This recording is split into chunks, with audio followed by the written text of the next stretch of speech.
에베소서 6장 1절로 3절 말씀을 우리 같이 천천히 읽어보시겠습니다. 신약성경 에베소서 6장 1절로 3절 말씀을 같이 천천히 읽어보시겠습니다.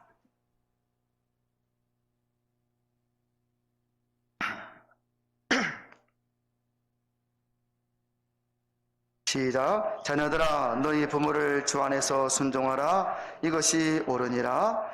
내 아버지와 어머니를 공경하라. 이것이 약속이 있는 첫 계명이니 이는 내가 잘되고 땅에서 장수하리라. 아멘. 1907년경에 미국 필라델피아 웹스터 감리교에 자비스라는 여사가 있었습니다.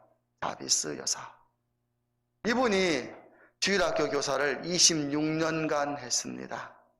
그러니 갓난아기 때부터 키웠으면 26살 청년이었고 26년간 그 아동부 주일학교 어린아이들을 얼마나 신실하게 여러분 양육했는지 이들이 그 자비스 여사의 영향을 받아서 다 선하게 정직하게 세상에서 출세를 많이 했습니다. 이제 이 자비스 여사는 나이가 들어 죽게 되었지요. 자비스 여사가 죽었다는 말을 듣고 이 자비스 여사에게 그 주일학교 아동부 때 교육을 받은 것, 그것이 너무너무 귀한 것이라는 깨달은 이 잘된 사람들이 죽음을 내도하려고 많이 몰려들었습니다. 이때 이 자비스 여사의 딸 안나는 장례식장에 자기 어머니가 가르친 그 제자들이잖아요. 어린 생명들이잖아요. 그들이 장례식장에 찾아오는 걸 보고 순교를 상징하는 흰 카네이션을 이렇게 많이 준비를 했습니다.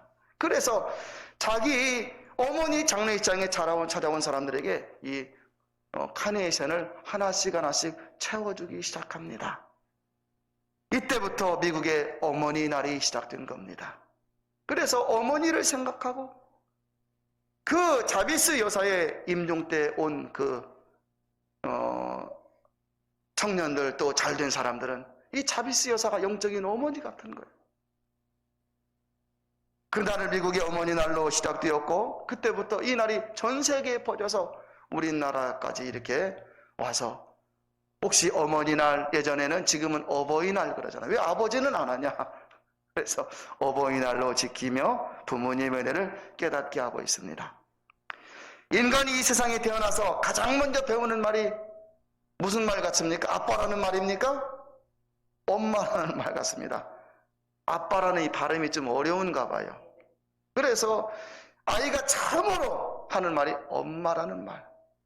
여기 자녀를 키워보신 분들은 정말 이렇게 어린 그 예쁠 때 아장아장하면서 입에서 뭐 발음도 엄마가 아니잖아요. 처음엔 엄마 뭐 이렇게 하다가 엄마가 나오는 거잖아요. 얼마나 막 기쁘지 않습니까? 그때 아이가 처음에 엄마를, 아이가 처음에 아빠를, 할아버지 발음은 어려운 것 같아요. 그래서 어떻게 해요? 합이라고 그러잖아요, 여러분.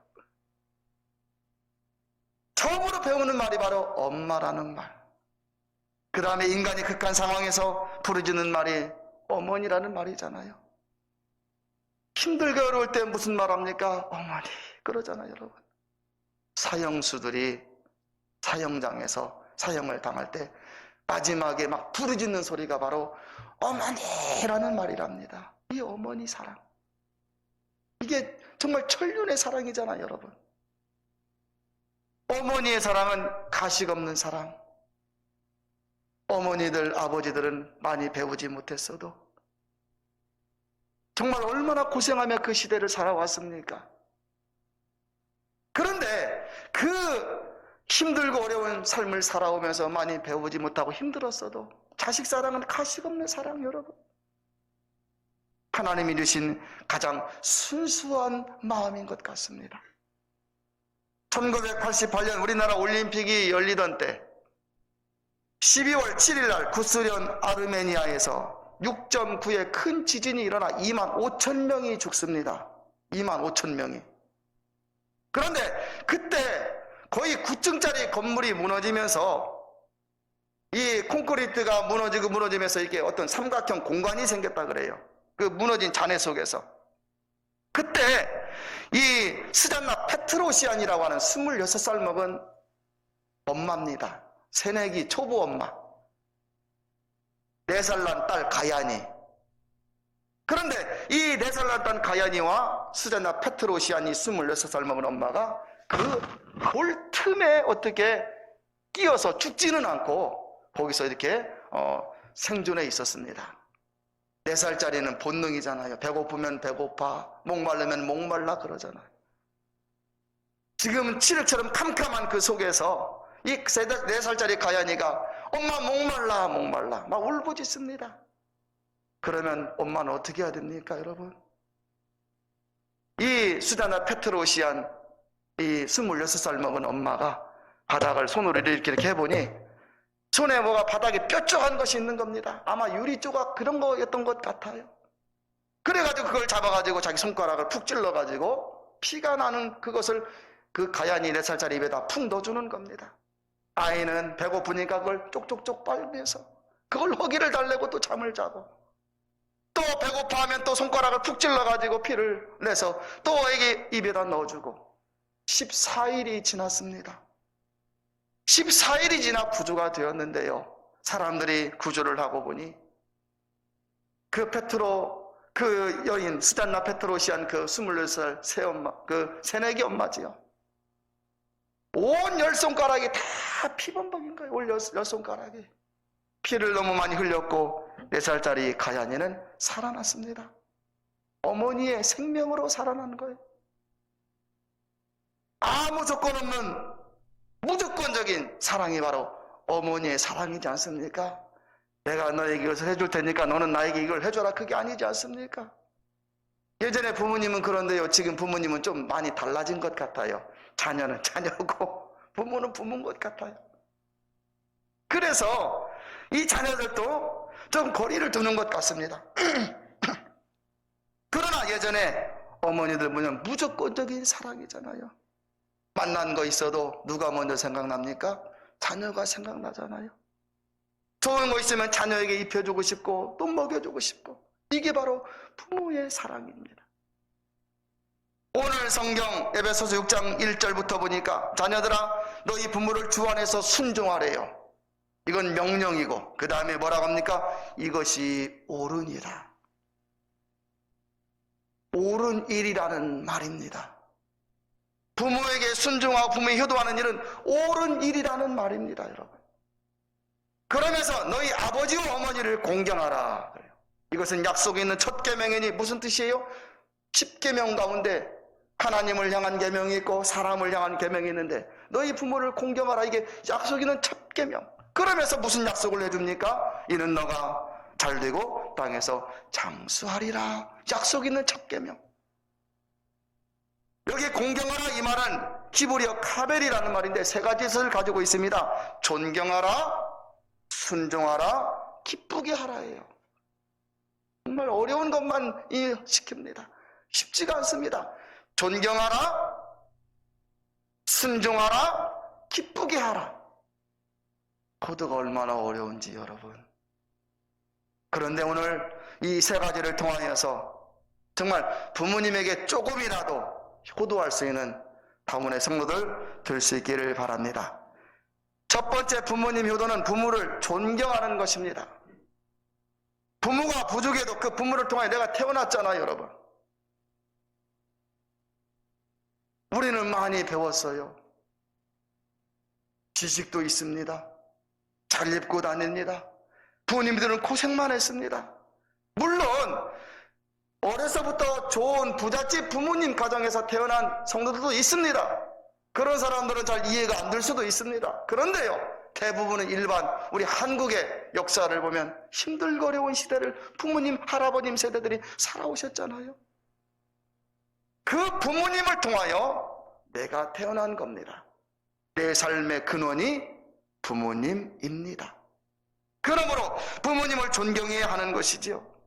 어려서부터 부모님들에게 좀 어려운 일을 당한 그런 자녀들도 있습니다. 부모님에 대한 기억이 별로 안 좋습니다. 부모님은 맨날 이렇게 했다고 하면서 부모님에 대한 사랑이 느껴지지 않을 수도 있습니다. 그러나 기본적으로 부모님은 자녀를 사랑하고 그 부모님을 통하여 우리들이 태어났기 때문에 이것을 천륜이라고 말을 하는 겁니다. 천륜. 우리말에 반포지효라는 말이 있습니다. 반포지효.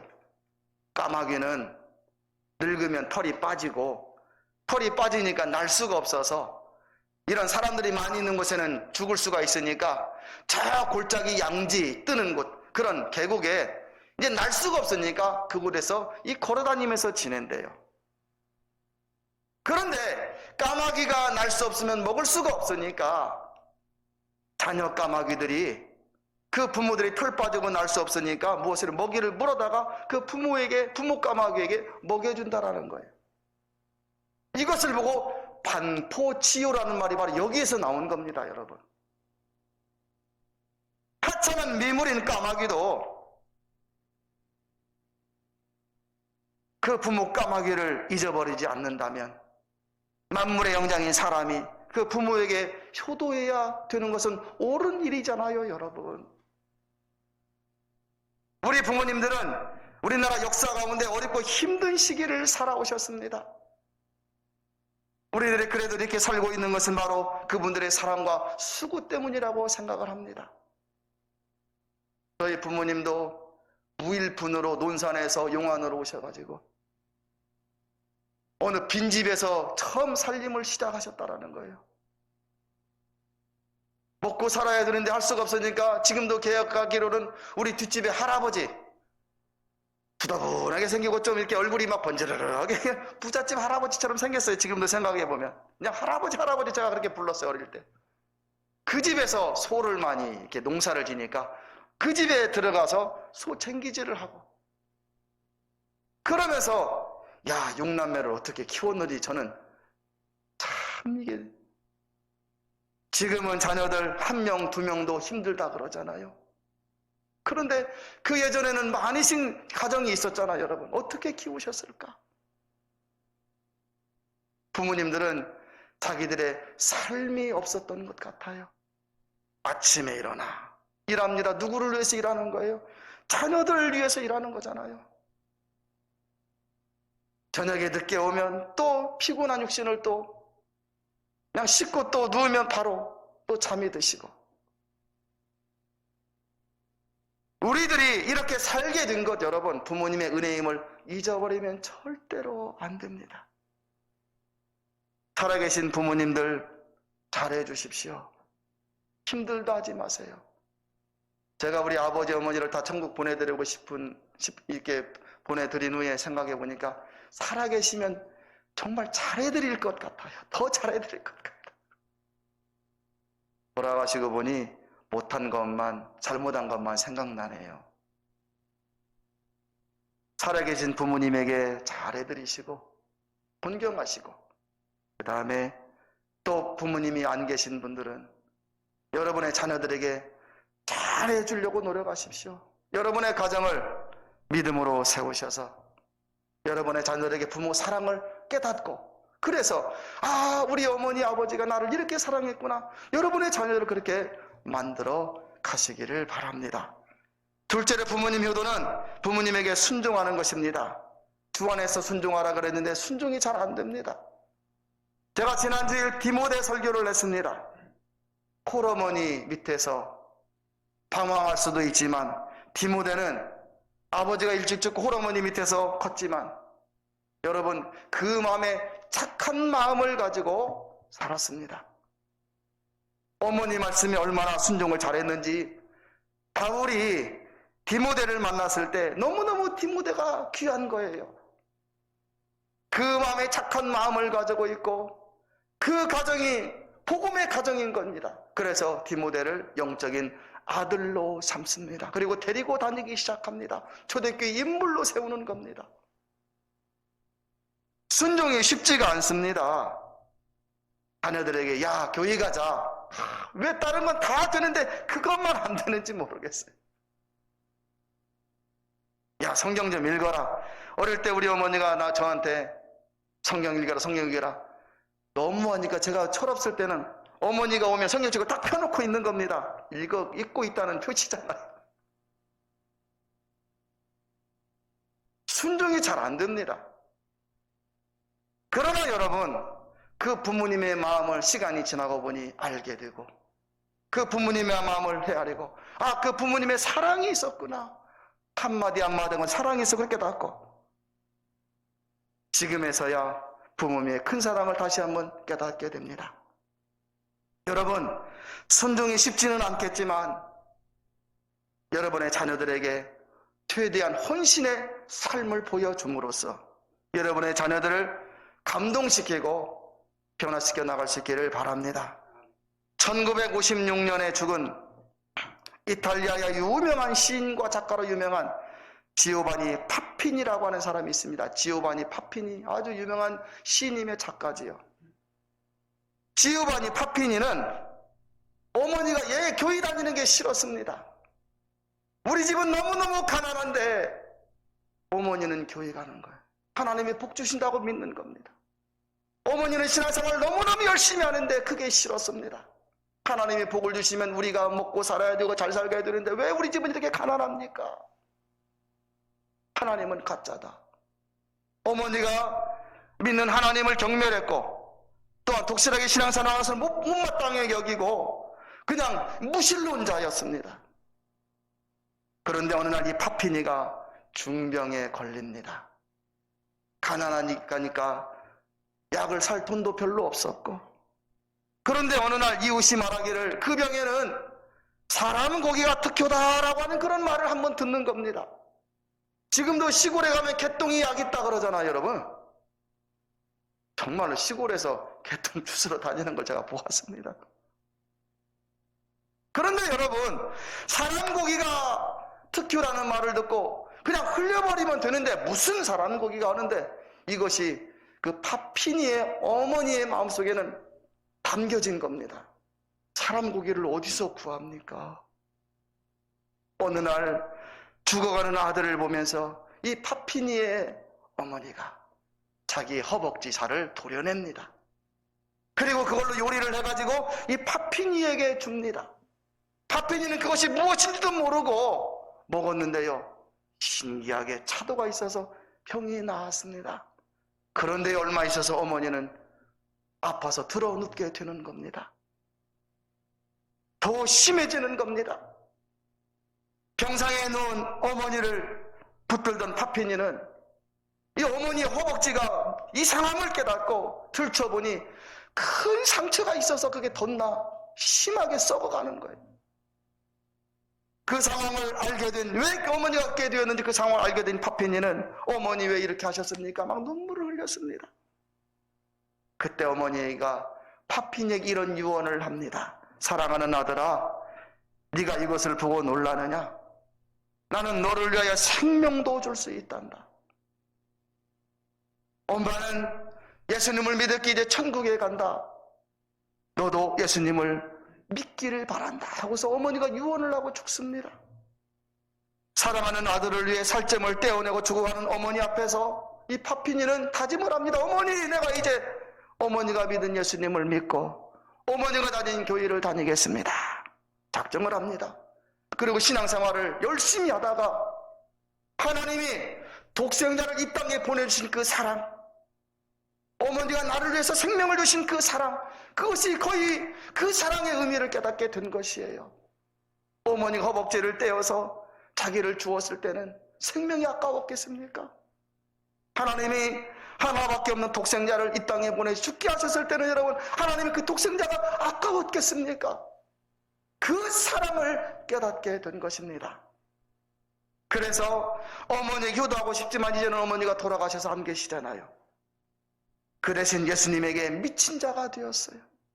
그는 그 사랑의 마음으로 책을 썼는데 막다른 길의 사나이, 자기가 막다른 길의 사나이잖아요, 여러분. 그러다가 또 그리스도전, 이런 책을 써 사람들에게 감동을 주었고 평생 전도하며 살았다 그래요.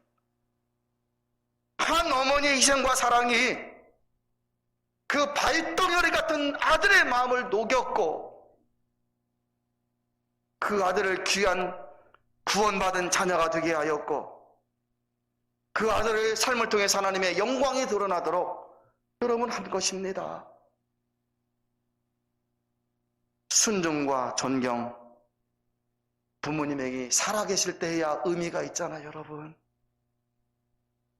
늦게 깨달으면 보도하고자 하지만 할 수 없게 될지도 모릅니다. 저는 다운의 성도들 모두가 다 가정의 달, 특별히 어버이 주일을 보내시면서 여러분의 부모님에게 조금 더 관심과 사랑, 효도를 드릴 수 있는 여러분들 다 될 수 있기를 바랍니다. 부모님 효도는 부모님을 기쁘게 해드리는 것입니다. 여러분, 부모님들이 무엇을 받아야 만족할까요? 여러분의 부모님에게 막 명품 양복을 사줘야 부모님이 좋아할까요? 여러분의 부모님들에게 막 명품 구두를 사주고 백을 사주고 해야 부모님이 기뻐할까요? 부모님은 우리가 작은 것 하나만 해도 기뻐하십니다. 길을 지나가는데 붕어빵 장사가 있어요. 야, 우리 어머니가 이걸 좋아하는데, 이빨 없으신 분이 이걸 입에다 넣고 무름무라면 그냥 넘어가잖아요. 아, 이걸 좋아하는데. 그냥 그거 1,000원, 2,000원이에요. 그거 사려다가 어머니가 한번 드려보세요. 너무 기뻐하시는 겁니다. 작은 것, 그 작은 것이 여러분 부모님을 흐뭇하게 만드는 겁니다. 여러분들은 부모님 만나러 가실 때 절대로 빈손으로 다니지 마십시오. 예전에 그런 말이 있잖아요. 명태를 잡아서 찌개를 끓이면 자녀들은 살만 주는 거, 너 살 먹어라, 살 먹어라. 부모님 무슨 머리만 먹는 겁니다. 물어봐요. 엄마도 살 먹어야지. 아, 나는 머리가 좋아. 어두육미라 머리가 맛있어. 뭐가 머리가 맛있어요. 살도 별로 없는데. 그런데 부모는 자녀들을 살 먹이려고 그러는 겁니다. 나중에 그 자녀가 깨닫기를 우리 어머니는 머리만 좋아하니까 생일날 머리만 한 박스를 사가지고 드렸다는 그런 우스운 이야기도 있잖아요. 여러분, 어머니들도 머리 아니라 살 좋아합니다. 어머니, 부모님에게 기뻐하실 수 있는 일이 무엇일까요? 휴대폰 가지고 있으면 못합니까? 친구하고는 2-3시간 하루 종일 통화하는데 부모한테는 여러분 한 번 통화하기가 어려운 거예요. 휴대폰 가지고 자기 할 일을 다 하면서 부모한테는 메시지 한번 때려놓고 끝인 거예요, 여러분. 그 메시지 받아도 기쁘기는 기쁩니다만은 부모는 자녀가 멀리 떨어져 있으면 오매불망 언제나서나 누구 생각이에요? 이 자녀들 잘 있는가? 그러잖아요. 그런데 그냥 기다려도 자녀들은 부모님에게 전화 한 통하기가 쉽지가 않은 거예요. 그런데 그 전화 한 통이 부모님을 기쁘시게 합니다. 여러분, 부모님들은 무엇인가 대단한 걸 받아서 기쁜 게 아니라 작은 것이라도 조금만 효도해도 행복하고 그 자녀를 자랑하고 싶은 것이 바로 부모의 마음입니다. 저는 당원의 성도들 오늘 설교 들었으니 이제 가면서 전화 한번 하시고 가까우면 한번 찾아가시고 만나시고 그러시면 좋겠습니다. 여러분, 우리들은 두 아버지가 있습니다. 하나는 육신의 아버지, 또 한 분은 영적인 아버지 하나님입니다. 육신의 부모님을 기쁘시게 하는 것이 효도이듯이 하나님을 잘 믿는 것도 효도입니다. 하나님께. 하나님을 잘 믿는 것이 무엇일까요? 예배 잘 드리는 것 하나님이 기뻐하세요. 성령이 있는 거 기뻐하십니다. 기도하는 거 기뻐하십니다. 전도하는 거 기뻐하십니다. 육신의 부모님도 기쁘하듯이 하나님도 너무너무 기뻐하셔서 육신의 부모님도 좋은 거 있으면 자녀에게 주고 싶어 하듯이 하나님도 하늘의 복과 이 땅의 복을 자녀들에게 우리에게 주고 싶어 하시는 거예요. 하나님은 육신의 부모님께 효도하는 사람에게는 오늘 성경에 약속이 있다고 그랬잖아요. 땅에서 잘되고 장수하리라. 아이 목사님 험해서 세상에 험해서 나는 장수 안 할래요. 마스크는 왜 쓰고 다녀요? 벗어야지. 그러면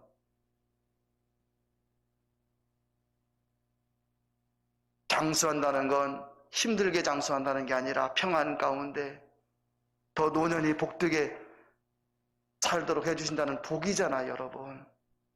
하나님을 잘 믿는 사람에게 이 땅의 복도 주시고 영생의 복도 주십니다. 사랑하는 다운교회 성도 여러분, 성경은 너희 부모를 공경하라 명령하고 있습니다. 그리고 이것은 옳은 일이라고 가르쳐주고 있습니다. 부모님께 효도하여서 이 땅의 복도 누리고 하늘의 복도 누리는 여러분 다 되시기를 진심으로 축복합니다. 우리 다 같이